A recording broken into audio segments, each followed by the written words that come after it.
It is a historic day in the Middle East. The war in Gaza coming to an end a little more than 2 years after it began. The president reiterated the importance of this day while speaking to the Israeli parliament just a short time ago. Generations from now, this will be remembered as the moment that everything began to change, and change very much for the better. Like the USA right now, it will be the golden age of Israel and the golden age of the Middle East. It's going to work together. Joining us now is someone who was at the Knesset to witness this speech in person, Rabbi Stephen Berg, CEO of the Aish World Center, a nonprofit Jewish educational organization. Rabbi, good morning to you. Thanks so much for joining us. You just left the Knesset. Tell us what it was like there in person, because it just seemed electric watching it on TV. I mean, it was historical. I mean, you had a sense, everyone had a sense that they were sitting in a moment of history of someone. Everyone's talked about peace for decades, and here was someone that really brought it home. And the love, it was history and love combined together, because the Israelis understand that President Trump is someone who says what he means and means what he says, and he delivered. And peace for us is all we've ever wanted.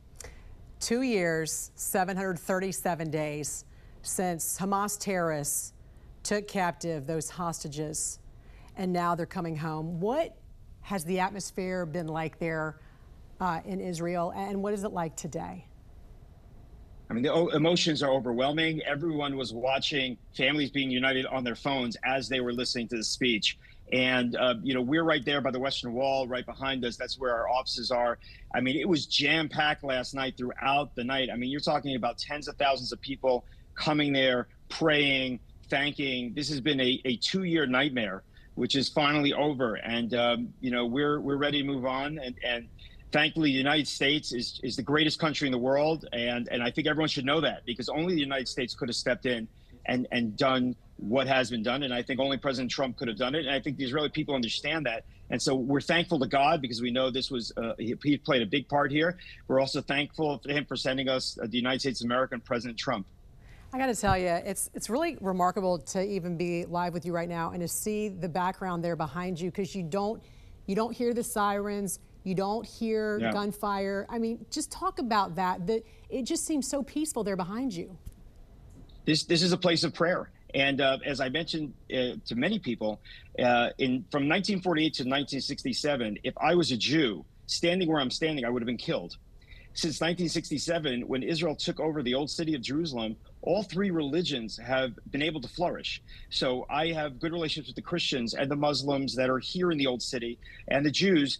And we want to go back to a place of prayer, because that's biblically what it was designated as. And you're exactly right. We're not hearing the shells in the distance, and we're not hearing the gunfire. And this is what we want to live in peace. And therefore, everyone has to step up, and the education of young people has to be that peace is something to seek out, not the killing of Jews. What did you think about the terms of this peace deal? Because as we know, 2,000 Palestinian prisoners, detainees were also released as a result of this. Painful beyond belief. I don't think anyone around the world understands how painful this was for Jews and Israelis to have murderers go free. It's literally as if you're letting serial killers out as part of a deal.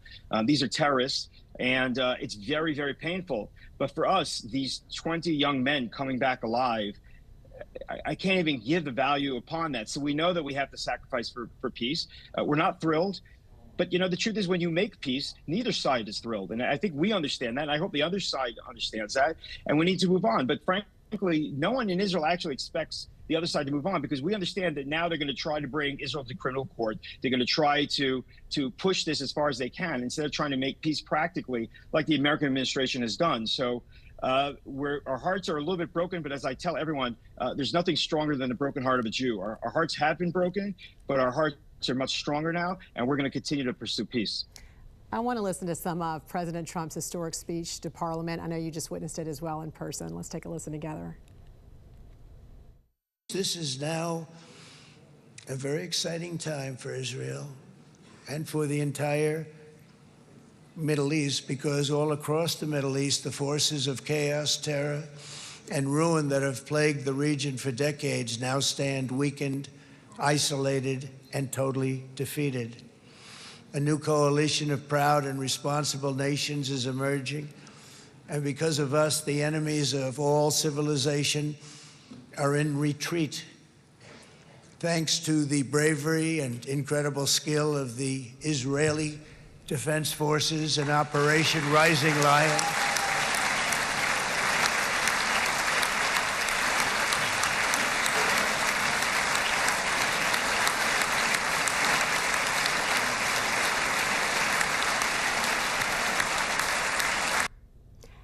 I wanted to play this because I wanted you to talk a little bit about the IDF, the Israeli Defense Forces, and just how amazing they are for your country and how they've defended you guys so well.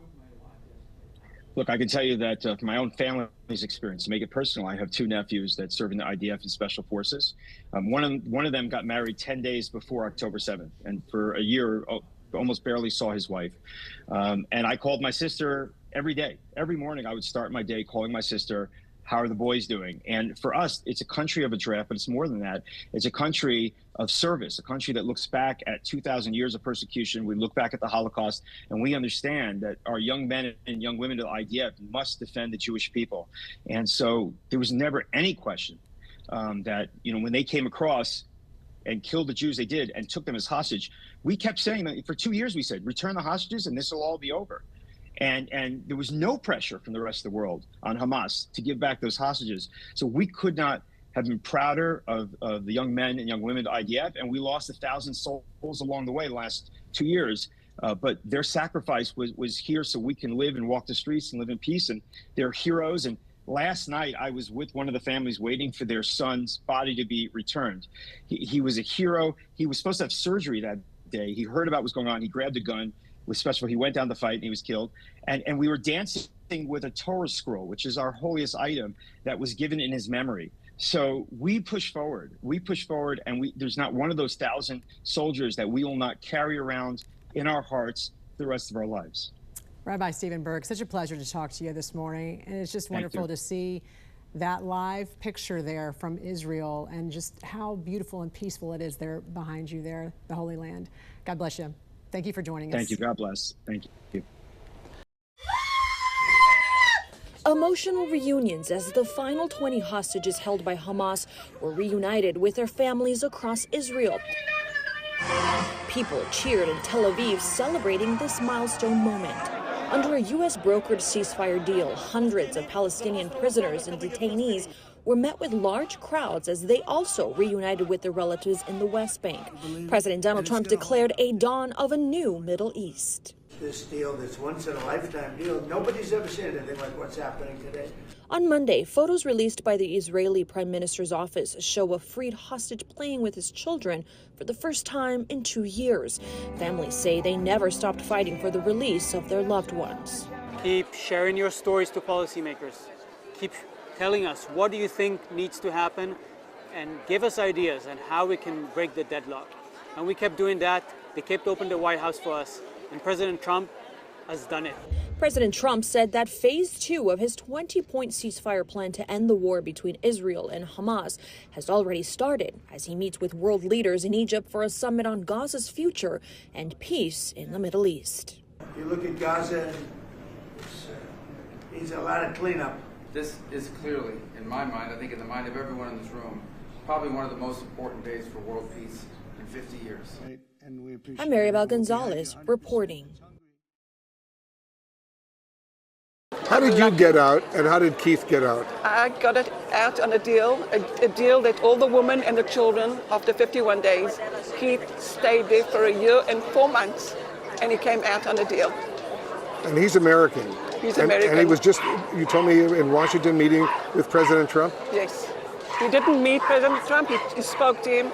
And I want to say that Keith, since he came back for the last 8 months, has been 5 times in the States. I was there 17 times. I met everybody that you can think about. I met more than 100 congressmen, and I became very close to Witkoff.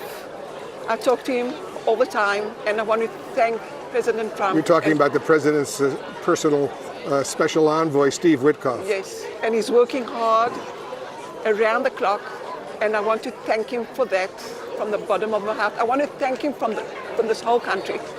We need to smile. We've been waiting for it for too long. It's been so sad, just so sad.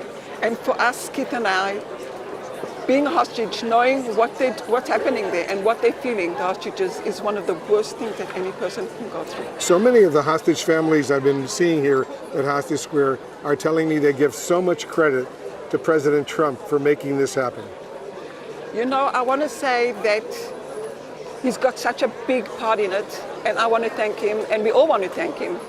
But I do know that soldiers have been working so hard, and so many of them have died.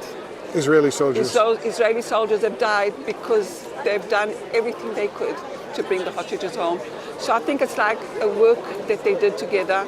And our president, Bibi Netanyahu, has pushed and wants them home alive. And we've got so many hostages that didn't make it. So it's a very, very happy moment, because I think the little ones that will come back and will be able to live their lives with their families, and their families have been waiting. But there's lots of sadness of the ones that will never come back alive. A lot of people here are so excited like you are, so happy that this is about to take place, but they're also so nervous that, God forbid, something could go wrong. Are you among them? No, I'm happy. It's going to happen. I'm keeping my strength for good things, and it's going to happen. It can't not happen. It just can't not happen. It's going to happen. I believe that. From the minute I heard that the deal is coming true, I believed it. And I've been around people that have asking me, are you sure about it? And what happens if it doesn't happen? I'm sure about it. It's going to happen. I'm with you. I hope you get to hug all those hostages who are coming back very, very soon. Can I give you a hug? Please. Okay. Thank you. Thank you. I'm Matt Gelka in Washington, where the details of Phase 1 of a potentially historic peace deal between Israel and Hamas are starting to emerge. Israel and Hamas signed on to Phase 1 of a U.S.-led peace deal Thursday. It starts with a ceasefire and hostage release. At the White House, the president celebrated the agreement during a cabinet meeting. Something that people said was never going to be done. We ended the war in Gaza and really, on a much bigger basis, created peace. And I think it's going to be a lasting peace, hopefully an everlasting peace. Peace in the Middle East. A full ceasefire in Gaza is set to go into effect within 24 hours of Israel formally ratifying it. That includes a partial withdrawal of Israeli forces and then a 72-hour countdown for Hamas to release hostages. There's believed to be about 20 remaining living hostages and the remains of 25 others. We are getting the hostages back on Tuesday, Monday or Tuesday. And that'll be a day of joy. I'm going to try and make a trip over. The deal represents a breakthrough in a 2-year war that started with the deadliest massacre of Jewish people since the Holocaust. Gaza's health ministry has said nearly 70,000 Palestinians have since died, with the country in a humanitarian crisis. There were celebrations in Israel and Gaza when reports of a deal first emerged. The concern with any agreement is whether or not it holds. The hostage release is only described as Phase 1. The peace deal proposed by the Trump administration is a 20-point plan that includes rebuilding Gaza without Hamas. The timeline of how future phases would play out is still unclear. There will be disarming, there will be pullbacks, there will be a lot of things that are happening. You know, I gave you a whole list of 22 different things that will take place. And I think it'll take place, and I think you're going to end up with peace in the Middle East. But we have to get our hostages back. And we weren't going to do it at the end, we're going to do it at the beginning. President Trump says he's been asked to address the Knesset, Israel's parliament, and that speech could take place as early as this weekend. Reporting in Washington, I'm Matt Gelka.